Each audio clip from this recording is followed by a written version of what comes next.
European Cup finals, and I don't know how many times this week I've heard people say, oh, England are playing tonight, I'm praying that they will win. Or recently I saw in a newspaper article some famous person has someone in their family who is sick and was saying they need prayer in order to get better.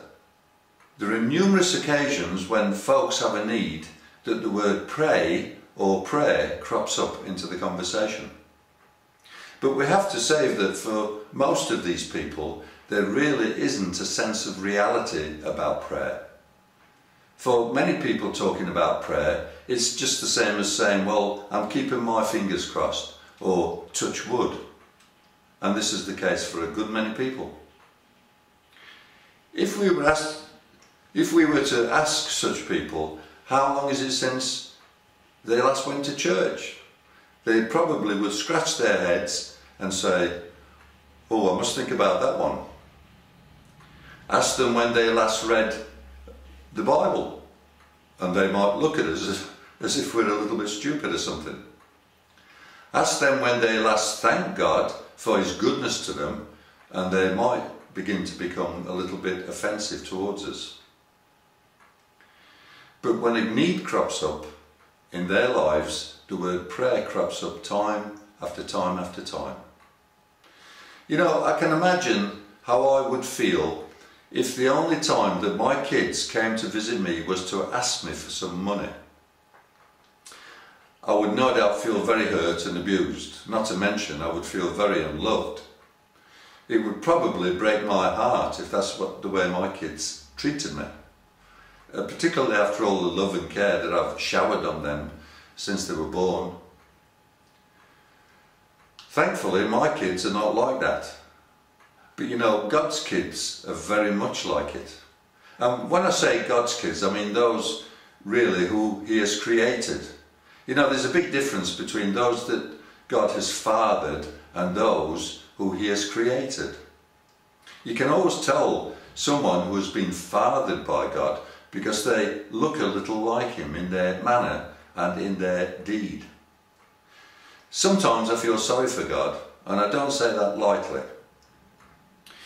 Particularly in our day and age when His laws have been trampled upon, His name is only used when taken in vain, and those who live by His word are being marginalised and looked down upon. Yes, I feel sorry for Him because of the treatment that He's getting. But when something goes wrong, a lot of these people will just shake their fist at Him or demand that He does something about it, and curse Him if He doesn't do something about it.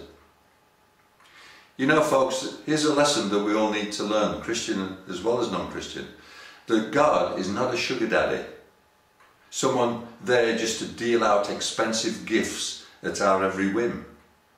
Neither is God a chocolate machine that we can insert a pound coin into and get out our favourite chocolate bar. God's not like that. But I want to tell you, and this is my experience as well as the experience of many, many people, God is a faithful God to those who are faithful to Him. He says, ask and keep on asking, and you shall receive, Seek and keep on seeking, and you shall find. Knock and keep on knocking, and the door will be open to you. You know, as a young Christian, I studied biographies and autobiographies of men who prayed.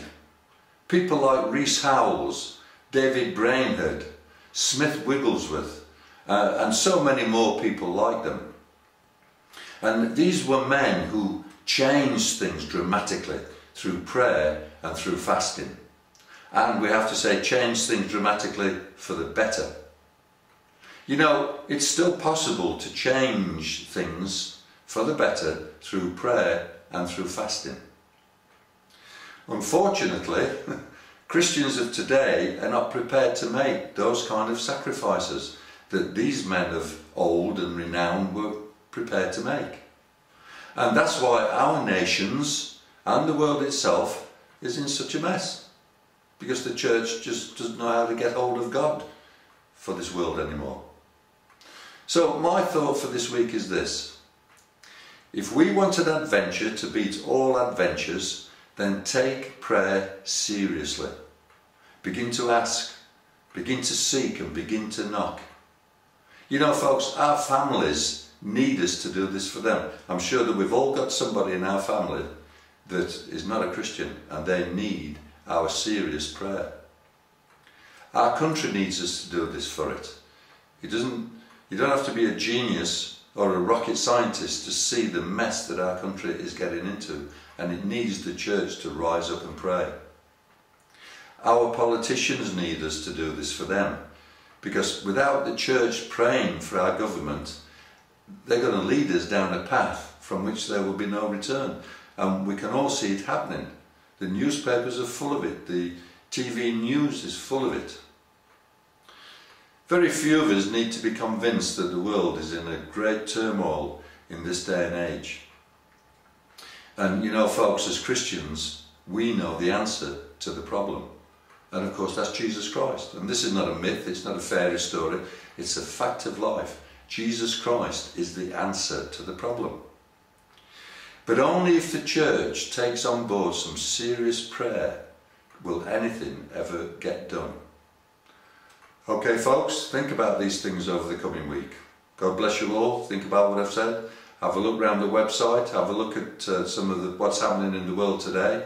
And maybe that will give you something to pray about. Have a great week. God bless you all. Bye for now. My soul cries out for you, oh Lord. My soul cries out for you, day and night time too. My soul cries out for you.